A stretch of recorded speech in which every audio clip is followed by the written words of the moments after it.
And we are live, Senators. Thank you, Alex. Good afternoon, everybody. This is the Vermont State Senate Committee on Institutions. Today is Friday, March 18th, 2022. There you go. There we go. I'm Joe Benning, the chair of the committee, state senator from Caledonia County. In the room, we presently have Senator Dick Mazza from Colchester Grand Isle, Senator Russ Ingalls from Essex Orleans, Senator Corey Parent from Franklin County. We are hoping to be joined by Senator Dick McCormick from Windsor County shortly. To all the witnesses, I know some of you have been here before and some of you have not, but I'm going to start from the original statement that I make to everybody when we come into a Zoom environment. We are on YouTube, which means we have an unknown audience out there. And much to our surprise, we actually have an audience out there. And folks may be or may not be familiar with the concepts and the subjects that we are talking about. So as you begin testimony, the first thing I ask you to do is introduce yourself for the record. Give us a little bit of a biography on who you are so our audience begins to understand who you are. And also talk a little bit about how you fit into this conversation.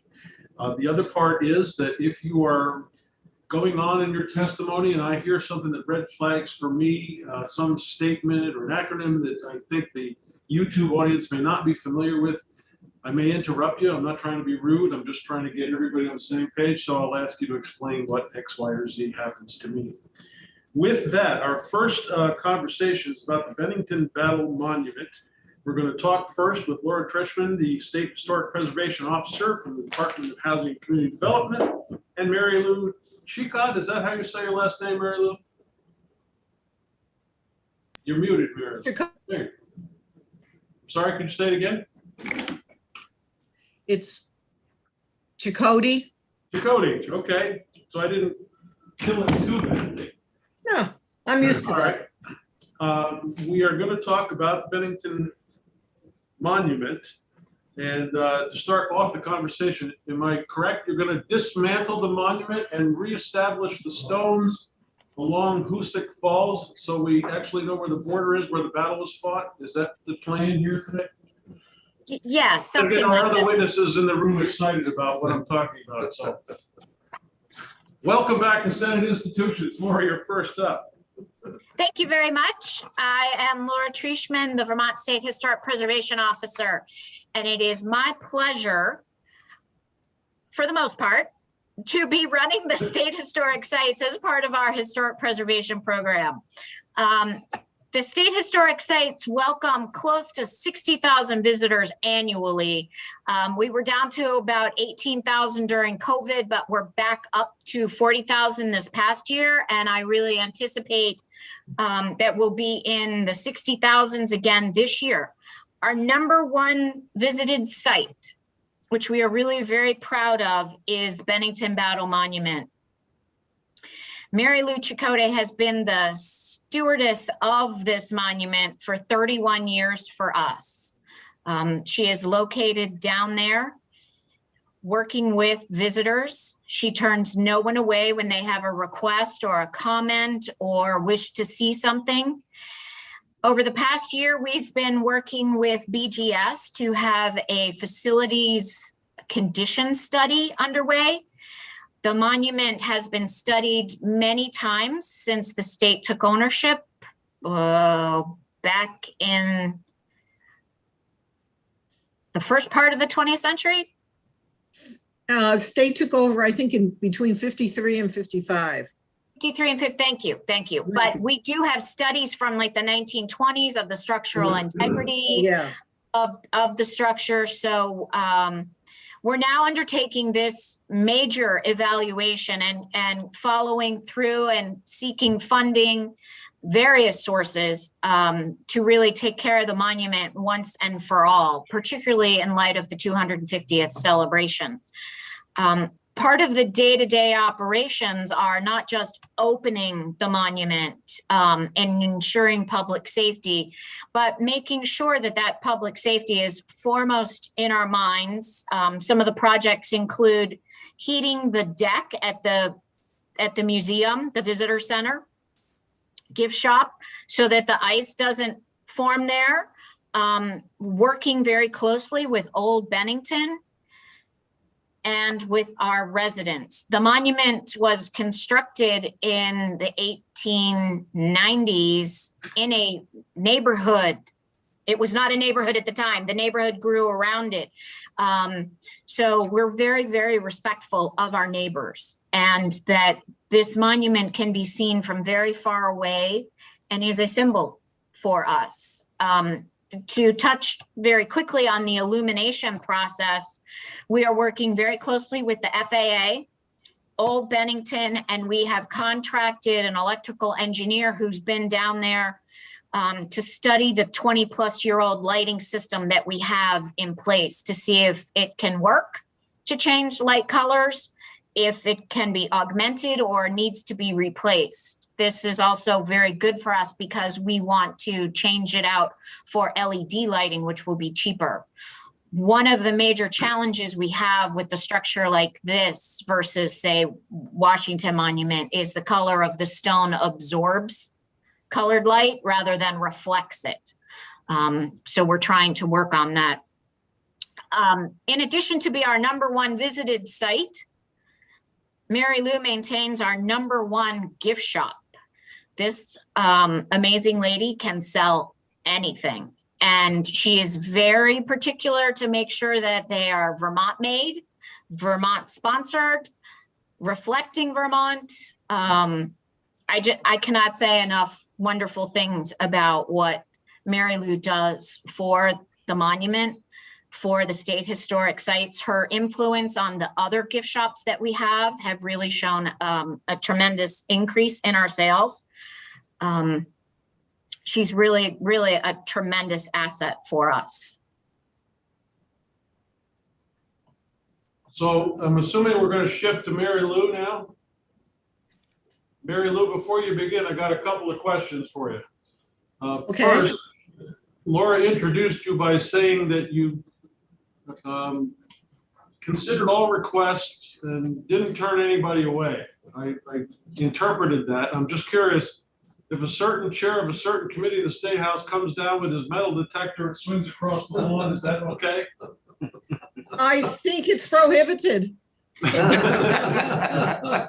You have to follow state Somebody's been rules. trying to get some exceptions to that rule. But The second question. He offers Yeah, 40%. Yeah. I think there are some areas that nearby that you can do. I wonder about the Walloomsac Inn, the backyard there would be really interesting. Oh, we'll have to talk. But my second question was, Laura said that the building was constructed sometime in the 1890s. I'm assuming that had to do with some kind of state money. And I'm really curious now, because I paid him a compliment earlier. Was Senator Sears part of that initial conversation? He and I worked really hard on it. Back in the 1890s? Yeah, but Brian Campion wasn't there. He was too young. Mary Lou, welcome to Senate Institutions. The floor is yours, ma'am. Okay, well, thank you. As Laura mentioned, I have been at the monument 31 years. I started in 1991. So the monument opened to the public in 1891. It took them 100 years to hire me, but I've been here since.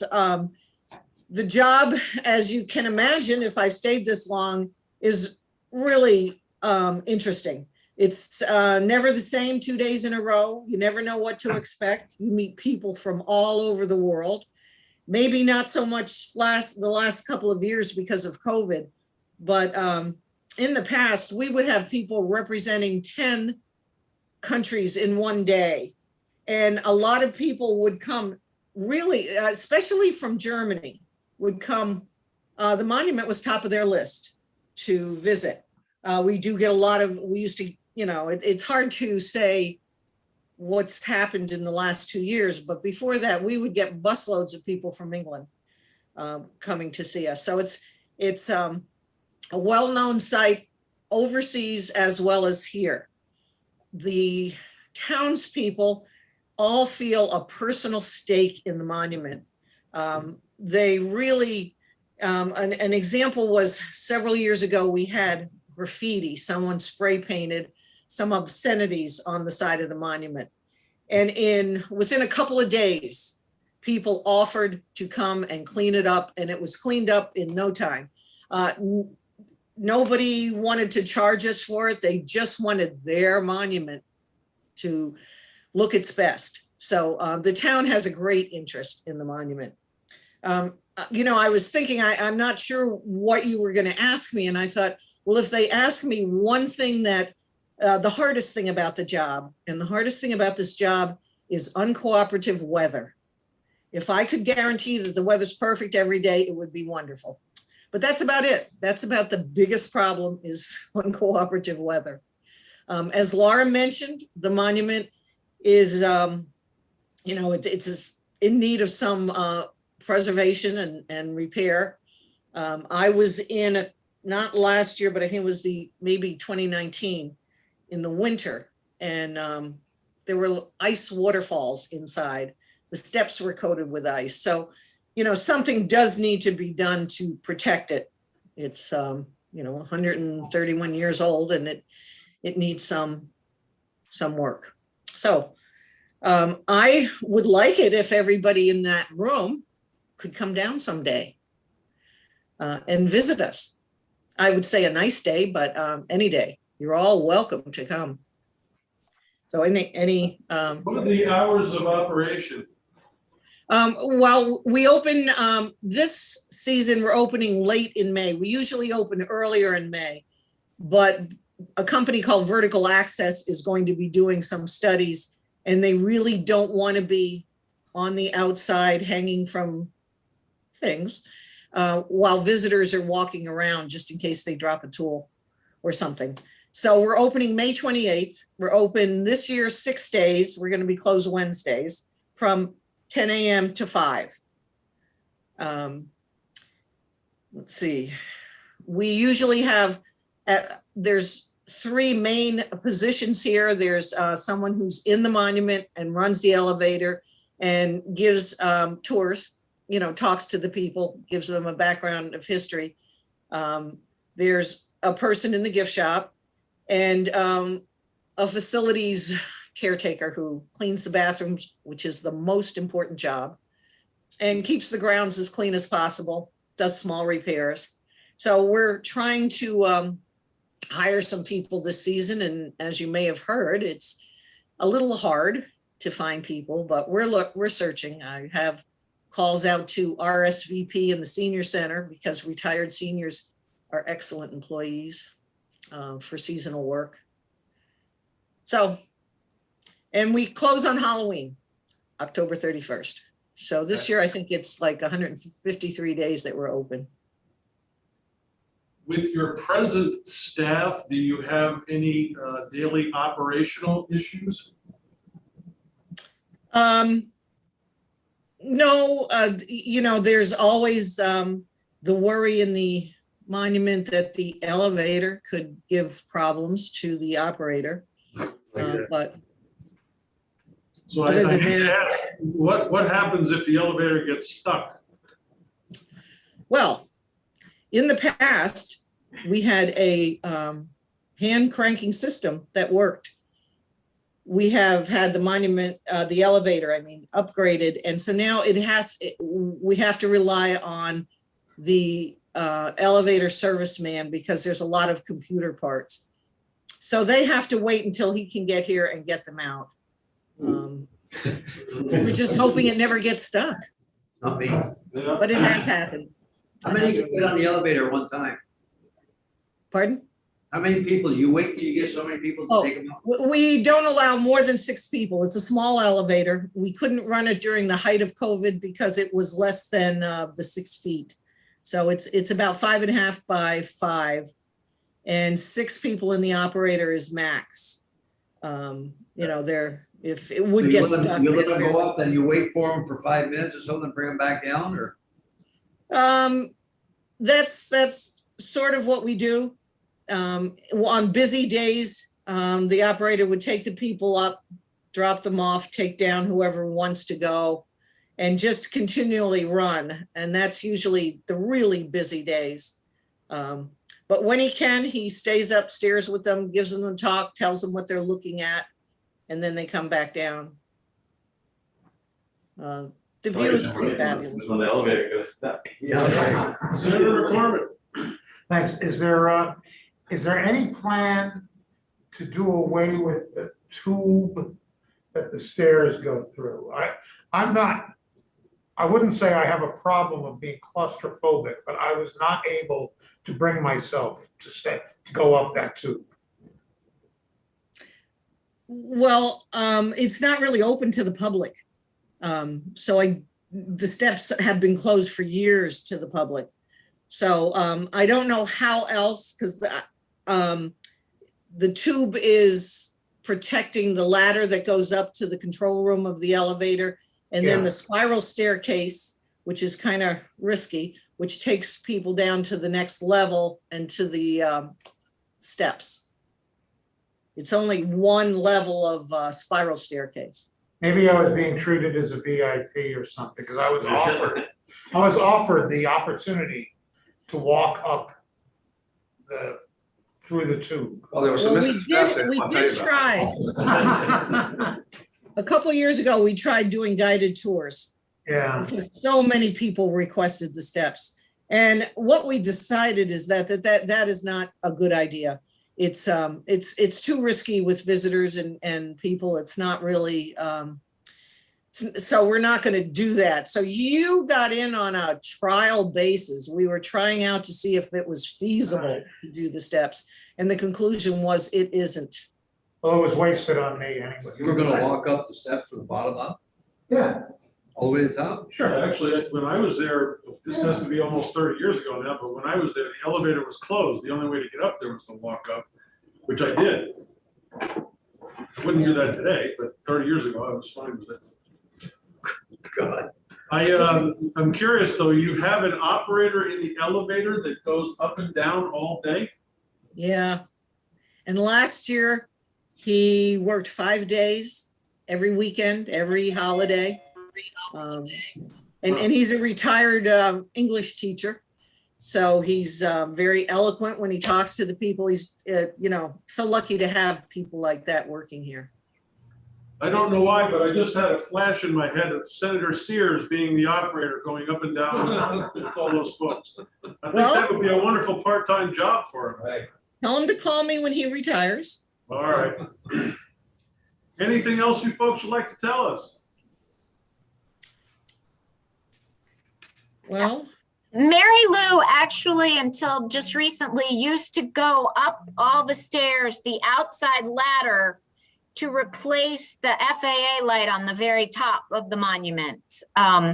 She no longer is permitted to do that because we don't want to lose her. We now engage BGS to do that. Yeah, you lose that. I hope they don't have any planning to have that done first, because that might take a while getting that light there. Well, that's an inside joke here. We often harass BGS because they have all kinds of planning rules and regulations. It takes them a while to get things accomplished. I probably shouldn't say that on public television, should I? No, you shouldn't. Anyway, ladies, thank you very much for coming by. Last question. Oh, I'm sorry, Senator Ingles. How many visitors a year? maybe 30,000.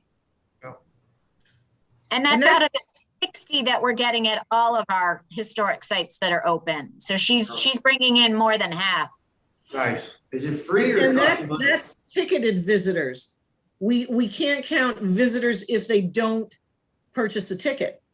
So I would honestly say there's at least another 30,000 that come up and look at the monument, walk around, walk their dogs, take photographs, but they don't purchase tickets and they leave. So, and year round, I mean, today there's, the parking lot was almost full about a half an hour ago with people, just the curiosity factor brings them to the monument. How much is a ticket? Right now it's $5 for an adult. Yep. $1 for a child between 6 and 15. That's to go to, that's to ride the elevator to the top. Yeah. Yep. And how much for old guys like us? 20. Well, I think Way back. Anyone 95 and over will let in for free. We're all headed there. Ladies, thank you very much for coming by and joining us at Institutions today. We may, at some point, this committee will actually get the bill we're supposed to be working on. And when that happens, if there are things we may want to call you back for to talk about, we may invite you back. So All right. thanks, and I'll be down with that metal detector, and you can show me where I'm supposed to go, Mary Ellen. Okay, I'll be waiting for you. Thanks. Thank you very much. Thank you. Good afternoon now. Committee, we're going to switch to some public testimony, Alex has listed it as, on the Lois Mcclure schooner on Lake Champlain. I want to start the conversation off by saying I understand that the Board of Trustees of the museum has made a decision. I can't make anybody any promises about whether that decision will be revisited. In fact, I don't even want to predict that will happen. But I agreed to open up this conversation to let folks come in and talk about the boat, their experience with it. I'm sorry, I was in submarine mode there for a minute. This is not a boat, it's a ship. And have an opportunity to at least address in a public setting what the concerns may be. So I understand there are a lot of folks who are very emotionally attached to it and have spent some time putting it together, building it, working on it. And the first one that I see, I drove a little crazy one day, is Eric Tischenhoek, who is on our list first up. Eric, I'll just remind you, I'm the guy that brought about 25 Harley Davidsons into your parking lot one day, and you gave us a wonderful tour of the museum. And I don't think you were on the screen before when I gave this statement. We are on YouTube. We have an audience that we haven't any idea how many or who they are, but for the benefit of that audience, and I do know we have an audience, I try to get every witness who comes in to first identify themselves, talk a little bit about their own personal background, and then get into how you fit into this conversation. And then, of course, what your concerns may be about the issue we're talking about. So I understand you're traveling. You're first on my list. I'm going to say welcome to Senate Institutions, and the floor is yours, sir. Well, thank you very much for the invitation to participate in this discussion. I really appreciate it. My name is Eric Tischenhoek, and I worked at the Lake Champlain Maritime Museum for 33 years. Part of my capacities there over the years was to be the project director for the Lois Mcclure, which I did for approximately 14 years. And I served as both the first mate and the captain for that vessel during that time period. So as the project director, I was heavily involved and in charge of the maintenance of the boat and the oversight of the boat, as well as programming the various tours and education programs for the boat. I'm pretty intimate with how she's both put together and what the maintenance schedule was. So today I felt for the relevance of this conversation, it may be most helpful because I did have the opportunity to review Wednesday's discussion. There were some questions about the condition of the boat, and I think I can help shed a little bit of light on that. The boat has undergone significant maintenance over its years. Anybody who has either a wooden boat or perhaps a farmhouse in Vermont can testify that things do take maintenance in order to upkeep.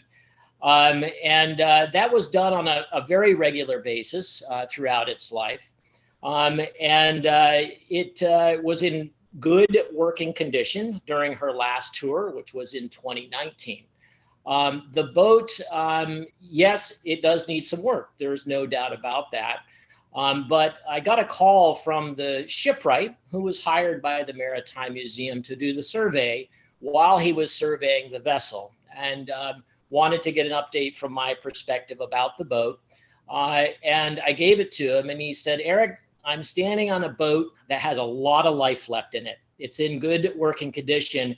It needs some work. Indeed, it does." So I won't say that it's not a ton of work to make it happen. I won't say it doesn't take a lot of money to make it happen.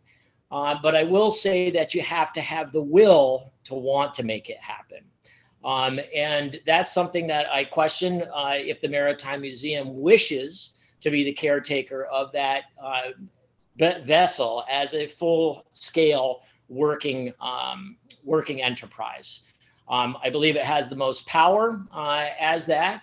And I am firmly in the belief that the idea of dismantling the boat is fundamentally flawed. I believe that it can serve a much better purpose as an entire vessel. And whether that's in the water, as it will be for the next 2 years, or whether that is to be eventually become a land exhibition, that's for obviously for discussion. But I believe that taking the boat apart is not the right answer to put it in an exhibit. It was stated on Wednesday that education, outreach are the priorities and the focus. I totally understand that. They want to reach the largest audience possible. The Lois Mcclure, since its launch, has seen more people than the museum at Basin Harbor. So I believe as a floating exhibition, it serves its function to reach a large audience in education outreach. It was simply the best outreach program that the museum has ever done. And arguably, and you can speak to many other institutions in the region, one of the best that the area has ever seen. So I understand the challenges firsthand of what the museum faces with this, but I do not believe that dismantling the boat is the correct answer. Committee, any questions? Eric, have you made this pitch to the board? I have spoken to the chair of the board. I was asked by Susan my opinion of this plan in the summer of last year, and I gave my opinion that I didn't think it was a good idea. And I shared that with some of the staff who was working on the planning process with her, and subsequently shared it with the chair of the board. And we had a discussion afterwards, and I was assured that this discussion of the final disposition of the vessel would be an ongoing process that involved the community, which I heard here on Wednesday as well, and that they would all we would be invited to participate. That process, to my knowledge, I haven't been invited to participate in any way, shape, or form. I spoke with Art Cohen this morning, and he sends his regards, wishes he could be here, but had a minor surgical procedure, and he too has not been invited to participate in the process as well. I will say that I was invited to participate in the folk life, the documentation of the history of the boat and its meaningfulness and et cetera. I think that's a great thing. And I appreciate the opportunity to participate, but I have not heard back from the board since that time. And I understood that the board unanimously voted to retire the boat in 2 years. I haven't heard specifically from them that they intend to dismantle the boat in 2 years. So I'm not sure if that, I'm not sure what the case is. I believe, there's other alternatives to doing this. I believe that the potential for on-land exhibition is great. And also, I believe there probably are some other parties. I've reached out to individuals in New York State and begun a dialogue to see if there's any interest. If it had to leave Vermont, which I think would be a very unfortunate thing, but if it did have to leave the state of Vermont, are there other parties who could responsibly care for the boat? And there is some interest out there as well. Okay, thank you for coming by.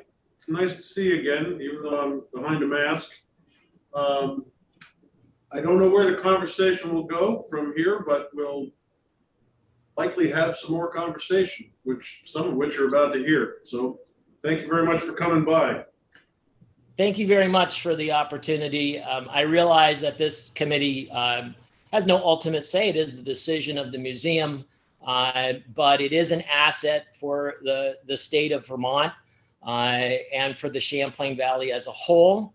And I believe in its entirety, it has the most impact for our communities at large. So yeah, hopefully this will become a more public discussion and we'll have an opportunity to see what comes of it. Thanks, Eric. All Hilton right, thank you Donner, very much. I have you up next. Hilton, I have to ask, I have heard your name before. You would have heard my late father's Well, name. that might be the Judge case. Dyer. Yeah, Judge Dyer. yes, Judge Dyer, yes. Been spending a week trying to figure out when I saw your name. Yeah. Where have I heard that name before? Yeah, many people have. Oh, well, welcome to Senate Institute. Thank you, appreciate the opportunity.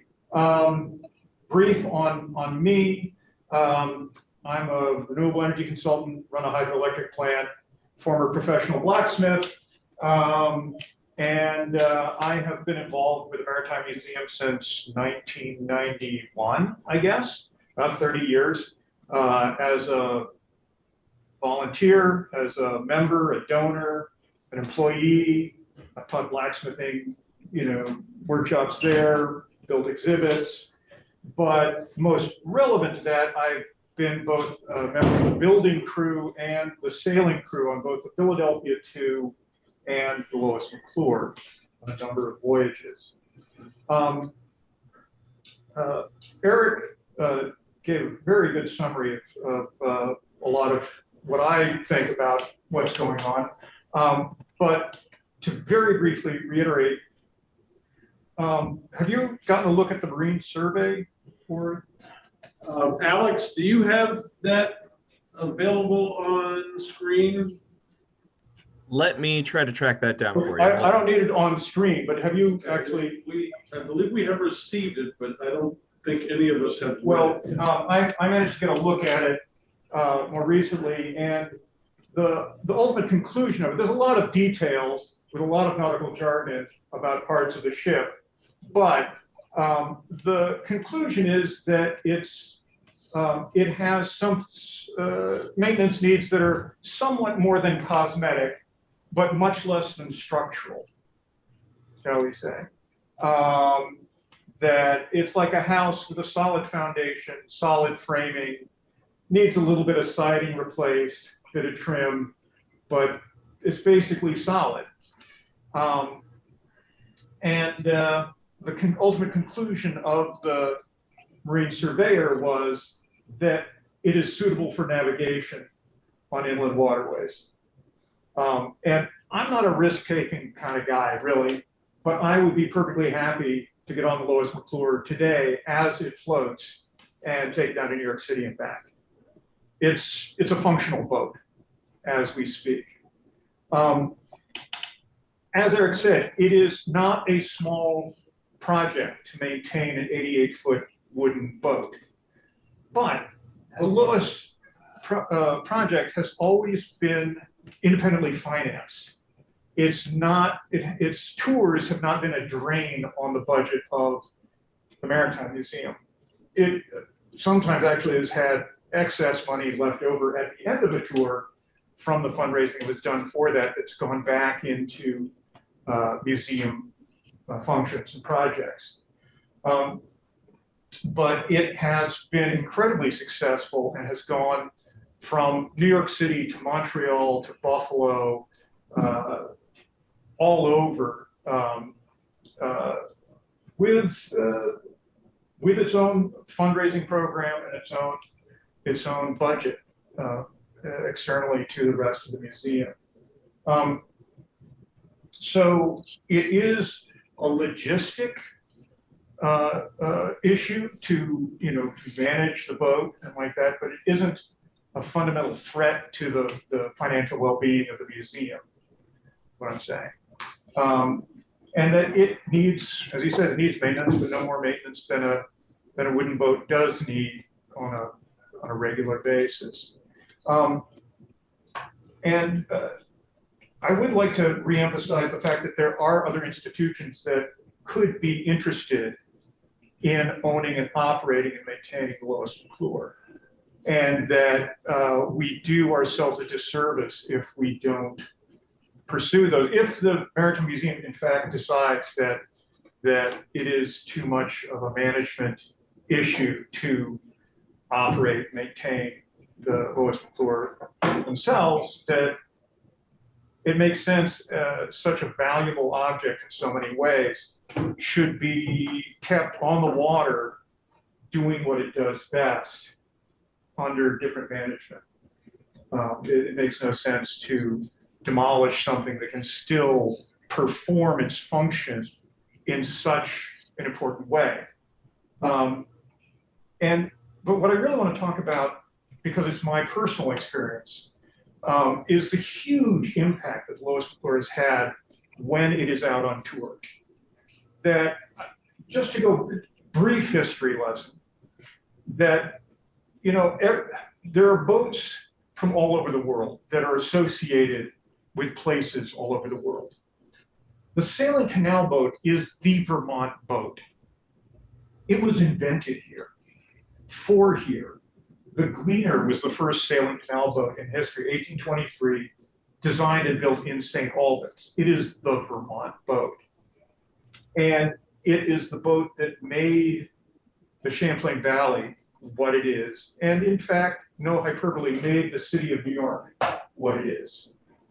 I have to stop for a moment. Just that, did you know this boat was actually the first one that built in St. Albans? Yeah, St. Albans ship builder. There's company. They had multiple piers in St. Albans Bay. Yeah, yeah. Our youngest member happens to be from St. Albans. I just wanted to make sure we had history of this. Yeah, and so it is a representative of Vermont in a very fundamental way. And when we've taken it out on the waterways and taken it to Montreal and taken it to New York City, it has been an amazing representative of the state of Vermont.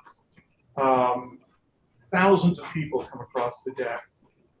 They all have a fantastic experience, to my knowledge, and they all come away with a greater understanding of not only about the boat, but the relationship between where they are and Vermont, and the place that they are, and how it relates to Vermont, and what Vermont is all about.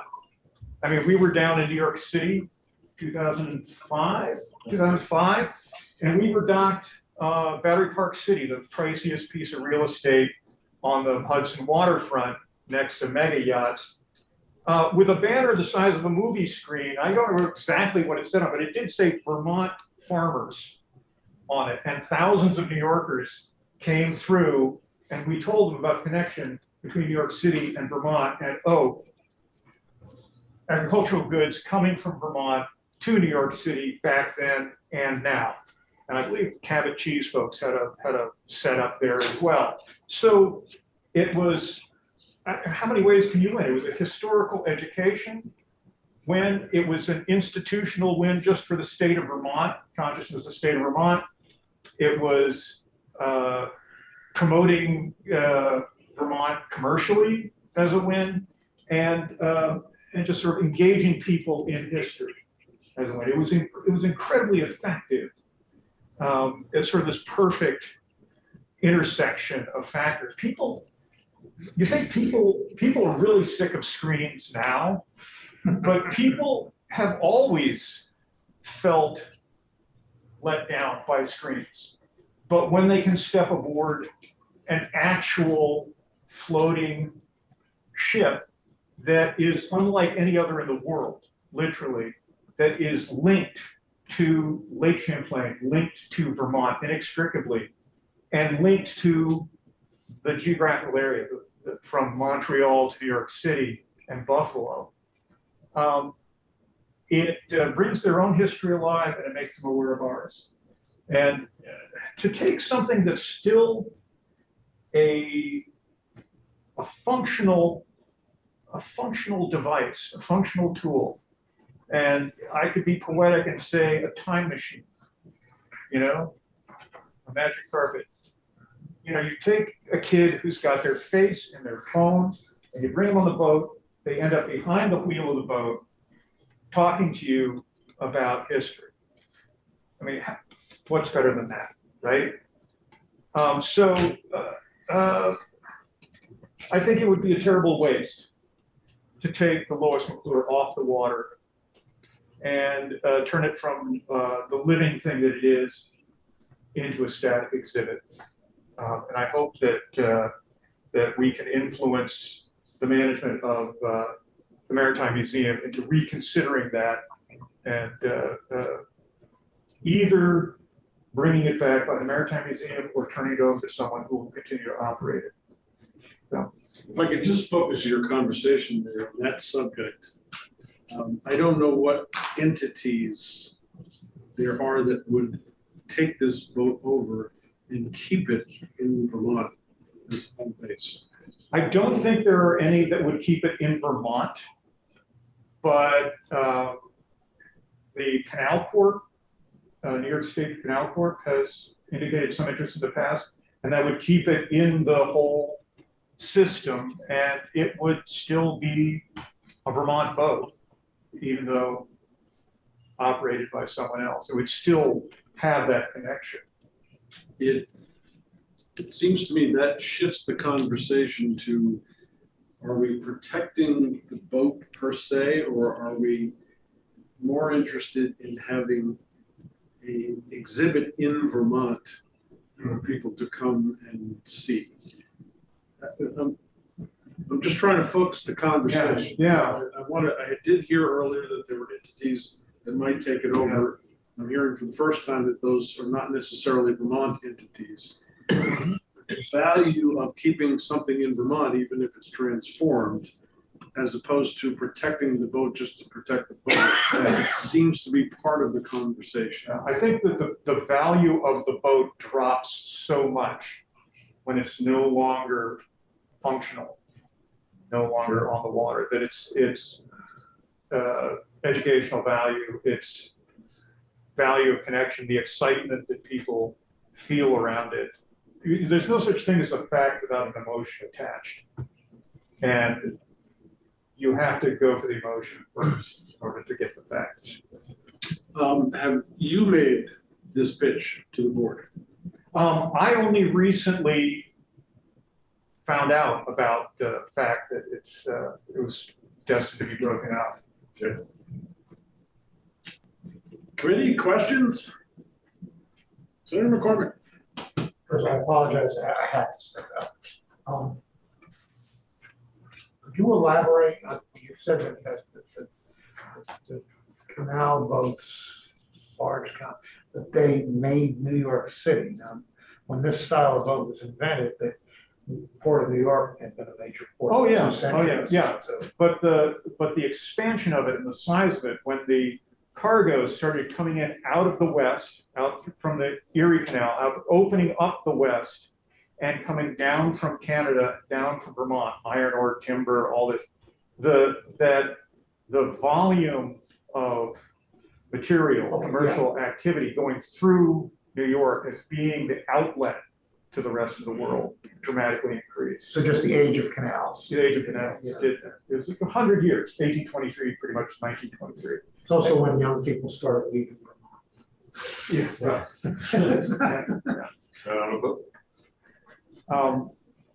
But unless you have any other, I'd like to turn it over to my colleagues here who can also elaborate on other parts of the. Sure. I have one more question, maybe for other witnesses, which is, you mentioned the idea of keeping the boat, keeping the ship, and selling it. Yeah. Continuing to. Is there any plan afoot? Not that I know of. Okay. Not that I know of. Yeah, it could be even if it's not a direct asset to the museum, it could be a financial asset to the museum, theoretically. Hilton, thank you very much for coming. You're very welcome. Thank you. I have Tom Larson scheduled next. Tom, welcome to Senate Institutions. Thank you very much. I appreciate the opportunity. So as said, my name is Tom Larson. I've been involved with the museum since I was 13. I grew up there, spent a lot of my youth there. I started with the Lois Mcclure. I learned a lot of lessons at the museum, good and experiences, we'll call them. I started with the Lois Mcclure on her first Erie tour in 2007 and went through 2014, serving the last 3 years as first mate, working on maintenance, working on general operations and logistics of planning the tours. And so I'm very biased about the health of that boat. I spent a lot of time on it, spending months and months and months traveling the waterways, seeing the experiences that it provided to other human beings, and the joy and excitement they got out of that. It's been stated a couple of different times that the boat is extremely unique. It needs work. It's a wooden boat. And as mentioned, the Maritime Report, I actually have a copy here. And on page 5, the conclusions part just opens. And I think this sums up the crux of why a lot of us are very confused about the decision to turn the boat into pieces instead of keeping it as a working vessel. The Lois Mcclure, as seen, is in good condition, and in the opinion of this inspector, is suitable for navigation of the lakes, bays, and sounds when operated by an experienced licensed captain. This was done by David Short of North Atlantic Shipbuilding Repair. He's one of the guys who has done a lot of work on that boat, as well as the Philadelphia tour at the museum. So he really knows what he's doing. Certainly will err on the side of like staking his name on something that's a little iffy. He's seeing this as a boat that is still in good health, workable order, needs a bit of work. The report does detail a lot of the other actual work that needs to be done. All of it's above the waterline. You can do it at the dock. You don't necessarily need to go to a dry dock or anything along those lines. So setting all of that aside, the reason I feel like it's a dramatic loss for taking the boat, and even regardless if this needed a lot of work, it is a unique project that doesn't exist anywhere else in the world. This boat is kind of strange in a very good way. It's an experience that you can't get anywhere else. Historically, it's been a free experience wherever it went. You set down the gangplank and we say, hey, welcome aboard. All the tall ship communities, you look at something like the Blue Nose out of Canada, you look at something like the Brig Niagara, they all generally charge for deck tours. $5, come on, jump on. This is one where it's like, hey, come on, we don't care if you have money or not. We want to show you this boat. We want to get you excited about history. We want to share what's interesting about this boat in your backyard. It allows you to take this history to the vast interconnected waterways, all the way up to Buffalo, Quebec City, New York City, everywhere in between as it's gone over the years. And really connect that to people that are not necessarily interested or even realize that you can get there from here. You go to your backyard, you can go to Vermont. And they look at you like you're an alien. And there's no possible way. Like, well, we didn't trailer the boat here. We came here on the water. And then you get them exploring it, and they get the tactile experience of connecting with history on that level. There's a lot of tall ships out there. None of them do this experience. All of them are either working as commercial vessels, the Windjammers up in Maine. They're charging for cruises. You look at, again, sail training, the Brig Niagara, Sultana, Lynx out of the oceans on the East Coast. They're all charging for that experience. They are really working it as a commercial entity. Even something like the Gazella out of Philadelphia. It's a huge boat. A lot of money goes into that boat, but it's all volunteer and then appearance fees. And they are struggling regularly to do that, and they don't go many other places. You have to go down to Philadelphia to see that boat almost all the time. The Lois allows you to bring that history to other people through a wide variety of ports and give people the chance to really experience that history. And so, yes, you can certainly take that boat out, turn it into pieces, and you lose something that is vital to the experience of that history. Being able to step on that boat, feel the wheel, feel the boat move, see what it actually feels like in the hold, and talk to people about what that history is really important, and it's one of the crucial parts of what that vessel offers. I'm curious, the Sultana, there's a replica of the Sultana? It's down out of, I don't know too much about the details of that boat, but it is a sail training schooner. It's a topsail schooner based out of, I think, Maryland. But yeah, it is down, I believe it's wood, but I could be wrong on that. This is not the Sultana paddle wheeler. No, it is a topsail schooner, 1780s, I think, late 18th century, rough replica. I don't know if it's an exact replica or anything. I was just thinking about the Sultana that blew up on the, I think it was the Mississippi River. When you bring it back to your boat. Okay. I'm curious also, how does one get a gig on the boat? I was lucky enough that I had hung around at the museum that they knew I could carry things, and they were looking at the time, they needed a strong back. And I managed to do that and not hurt myself or anybody else. And so they let me stick around for a while. And with that, I learned a lot of lessons. I helped with the logistics. Eric and I planned the 2010 tour. We drove six hours straight out to Buffalo and then did 3 meetings a day for a week, coming back, talking to everybody, working to enhance those communities and say, like, look, the boat's coming to town.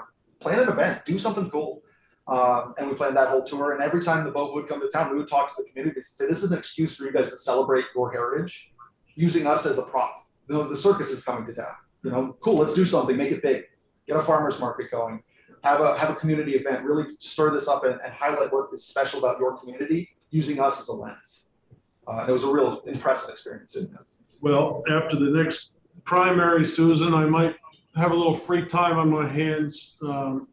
Just a little hint there. Did you get that? Next primary, if I lose the primary. Sometimes Friday afternoon jokes in this committee just don't go far. Any other questions for Tom while he's here? We appreciate you coming by. Absolutely. Thank you for the chance to speak. And thank you for all the work on the book. I'm really glad to have been able to do that. It was a really amazing experience to be part of. I like meeting other people who are really high on Vermont and like to sell Vermont in a place they get an opportunity. Absolutely. Nice to meet you. Nice to meet you as well. Thank you. Samantha is up next. She's ready to go. She's got a lot of thoughts. Well, thank you very much for letting me come to speak to you all today. My name is Samantha Williams. I started working at the Lake Champlain Maritime Museum in 2008. I started in the education department, slowly kind of finagled my way into running the education department for a couple of years, and was also heavily involved with both replica vessels because at the Maritime Museum, it's always all hands on deck. So when it comes to putting boats to bed for the winter, we're all intimately involved with all of them and getting them ready to go for the season. That's just what we do. I came to speak to you just mostly because of the educational. The way that the boat has been used in the past has been something that is so unique, so completely alien to literally everybody else on the planet. It's unreal to be able to bring on 50 to 100 school children, have them go through and do sail training exercises, or come on board and pull up anchor lines and warp the boat. So basically, you've got multiple anchor lines out, you can turn the boat around, all that cool stuff. And experimental archaeology is something that is so undervalued in our community, and yet is so incredibly vital for getting kids interested in history.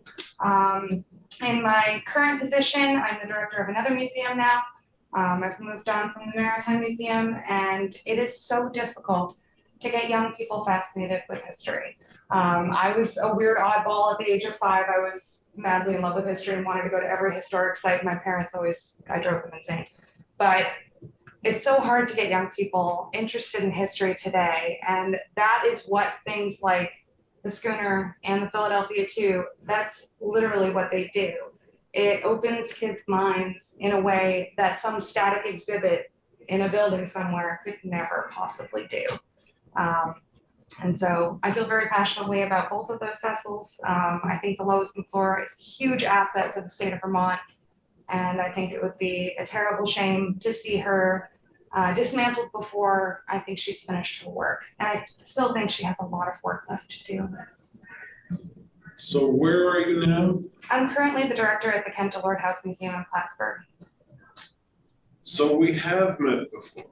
Yes, we have. We spent a little time metal detecting in Arnold Bay. Yes. I thought I recognized that voice. Interesting. Committee questions? Senator Farmer. And I've been in and out. Sure. Have we seen like pictures of this ship? Hold on. Of the Lois Mcclure? Yeah, because I don't think the committee. Yeah. Hey, Alex, can you pull up a picture of the Lois Mcclure? You mentioned 50 kids. I can. Give me one moment. I think a canal boat is fairly small. No, she's 88 feet long and 14.5 feet wide.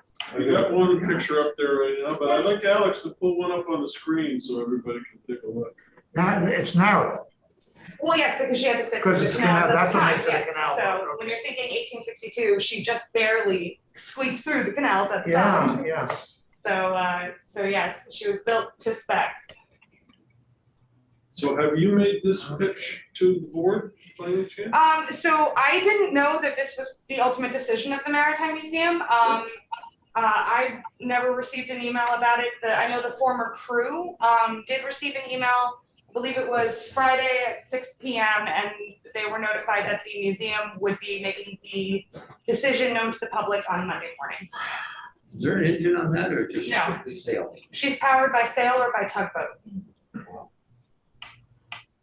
And you can take that through the Champlain Barge Canal. Absolutely, through the Erie Canal. Down the Hudson. Yeah, even up north, you can go up through the Richelieu, through the Chambly Canal.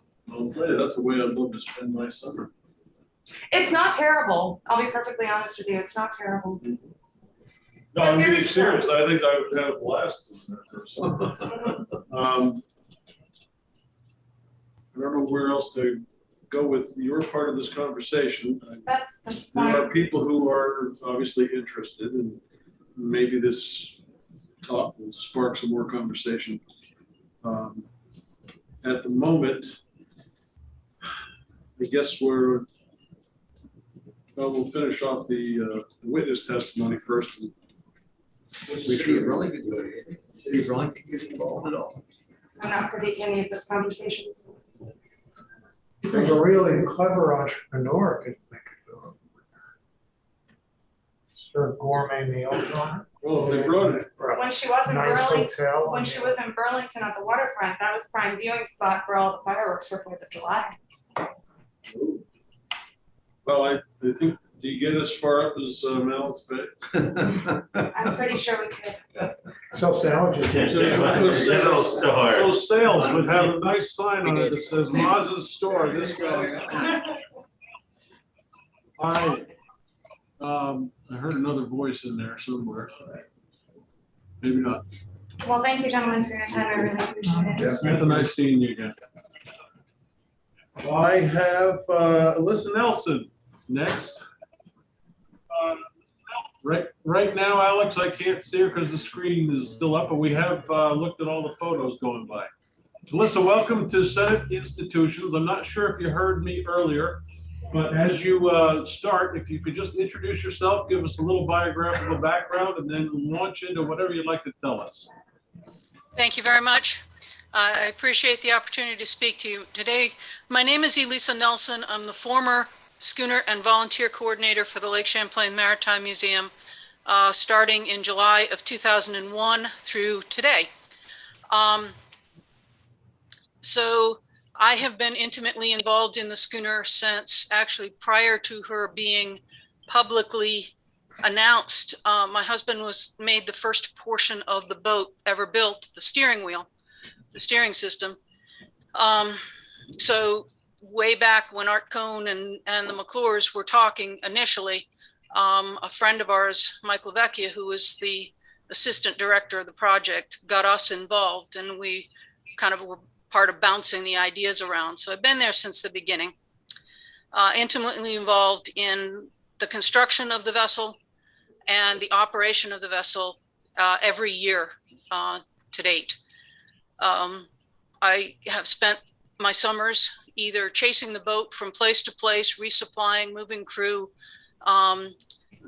getting them whatever they needed, and spending time on deck working with visitors, sleeping on the boat, staying on the boat for weeks at a time, and including this past summer, spending 3 days a week on board talking to visitors. I personally have probably greeted over 100,000 people between the construction project and the tours.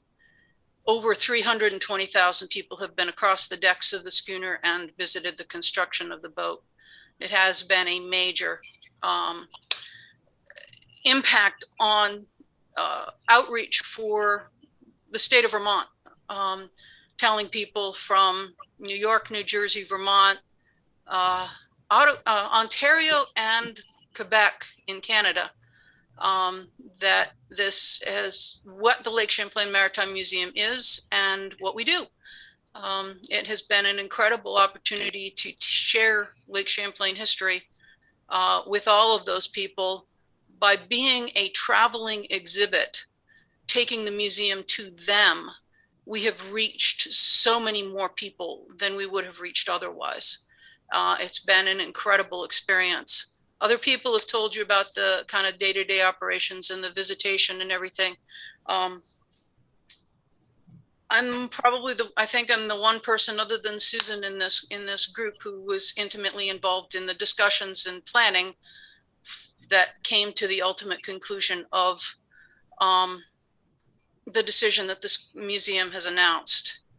Unfortunately, I do not agree with the decision, and that's why today's my last day at the museum, which is incredibly difficult for me because I've given so much time and energy and love to the organization. It's very hard for me to leave, but I am.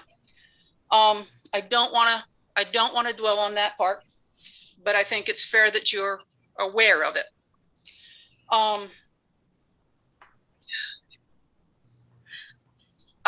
In spending last summer on board the boat, I can tell you that the hull is sound. One of the things we do on a daily basis is check the bilge pump to see if it's run. And I monitored the bilge pump every day I was on board. And most of the summer, it ran maybe once a month. And any of you who know wooden boats know that is unheard of. That means the hull is tight. And thanks to money that was given by your committee in 2019, we were able to do major repairs on the hull in 2019. And she is remaining tight and solid below water lines. She does have work that needs to be done above waterline. And we do have the estimate.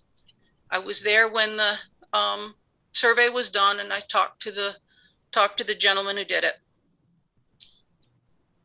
And his immediate question to me is, why is there discussion about getting rid of the boat? And I said, you'll have to ask Susan. To me, it makes no sense. I don't understand it. Susan's the person to answer that. And I leave that to her. For me, she's a solid boat. The work that needs to be done, much of it can be done by volunteers under the supervision of a shipwright as the boat was built. The boat was built originally by 4 professional shipwrights with over 200 volunteers working under their supervision. So there is precedence that the boat is built by volunteers and can be repaired by volunteers. So I would love to see that occur. It would be wonderful. I know it's not going to happen. We have the 200th anniversary of the Champlain Canal coming up in 2023. We have the 200th anniversary of the Erie Canal coming up in 2025. This is the boat that speaks volumes to those anniversaries. This is part of the kind of boat that was built because of those canals, and again, built the cities like New York and Buffalo and other places. And the Burlington waterfront, all of the ports on Lake Champlain. I just was walking down the waterfront here in Addison just a couple days ago and realized there's the remnants of a stone warehouse on the waterfront right down here. What was that? Was that a warehouse that would have been shipping probably apples or something down to New York City or up to Canada? That kind of infrastructure was built all along Lake Champlain. It is a tie from Lake Champlain to the canal boats. The history of Lake Champlain is integrally tied to this boat. As Tom said, or Hilton said, this is the only Lake Champlain canal boat afloat. The only one. Everything else is at the bottom of the lake. I understand that the museum has the right to make a choice about its equipment, its assets. This is, however, a bit more than that. This is kind of a community asset at this point. And I would like to see the community have the ability to have some input and possibly help guide the future process a little bit. I understand that the boat will not tour. I understand the boat will not stay in the water for long. I think there are other options if we can't do that. I think keeping the boat intact as an entire entity is a worthwhile option to attempt to pursue. I have drawn up plans. I have engineered drawings that I have shared with your committee showing that you can make a simple pole barn with ADA accessible ramps and holes cut through the side of the boat to turn this into a shoreside asset, whether it's at the Maritime Museum, maybe at the Moran plant in Burlington. There are options, but keeping the boat as an entire whole being, to me, is a vital step that I would love to at least have discussed. The activity of someone walking onto the boat, walking down into the dark cargo hold, walking through the large cargo hold with samples of cargo in it, and then stepping up into the little cabin that 4, 5, 6, 7, 10 people lived in, and watching people's reactions. Some people who will say, "Oh my God, I couldn't possibly live here." Or a kid saying, "Oh, I'd love to live here." And then you explain to them, yes, but it's not your bedroom alone. It's your entire family's house for the entire active portion of your business season. And then other kids who live on a sailboat who say, "Oh, this is bigger than our sailboat." It's wonderful to watch those reactions. And you would not get some of those reactions if you had a little piece of the boat off in a corner as part of an exhibit. You can't get the relationship physically. Your body feels it. I've explained it in previous meetings with the museum. It's almost like you're putting on a coat when you walk into the museum. You feel every inch of it. When you walk down inside, the experience is felt in your bones by going through the boat. So that's the experience that I really wish we would not lose. I understand that you folks really don't have a say because there is no appropriation before you. I simply appreciate the opportunity to bring this out in a public forum and say it would be wonderful if we could explore other options. We have time. We've got a year and a half in the current planning process. And if things could be opened up and there was a little space to breathe, I think everyone would appreciate that opportunity and would appreciate the ability to give input and make this an even better project. I love the archival project. I think that's fantastic. It's an absolutely necessary step. I think it's wonderful. I think we can do better, and I would love that opportunity to try. Thank you very much for your time. Thank you. Alyssa, any questions? Senator Moses. What's the Lois Mcclure? Is there any money there in that trust or something, or is it ended, or wasn't that part of the financing over the years? I'm not intimately involved in that. My understanding is, yes, there is an endowment for the schooner. And that it is drawn on an annual basis in a certain percentage. That's as much as I understand. I'm not sure exactly where it goes from there. Like the Chamber of Commerce, I mean, there's a lot of wealthy people in Chittenden County. You would think someone with some effort for fundraising, you would see that someone would stand up, you know, whether it's the Pomerlows, I mean, there's a lot of folks in Chittenden County that could attribute it, but there'd have to be some sort of campaign to put it all together. Has that been explored or anything? Is that something that's being looked at? No. It's unfortunately not a question that I have scope to answer. I mean, someone's got to address that sooner rather than later with all the wealth. There's a lot of wealth in Chittenden County. I would think that somebody could. Yeah. I agree. Yeah. Senator McCormick. I'm not sure who I'm asking. Is there any kind of organization, Friends of the Lois Mcclure? Not at the moment. Not at the moment. We Okay. might be forming one. Yeah, okay, that was my next question. I mean, that's what it takes. It takes, Yeah. you know, someone to organize, and I bet you pick up the money with a combination of businesses and chamber and, you know, I mean, even got Pecor, Lake Champlain Ferry. I mean, you got people with I would think. Is the Maritime Museum an entity of the state, or is it its own entity which the state gives some money? It's a 501c3 nonprofit organization. Okay, in the states. So we're not in a position probably to tell them what they can and can't do. That is correct. Although if we were to be giving money, we could put conditions. What condition, yeah.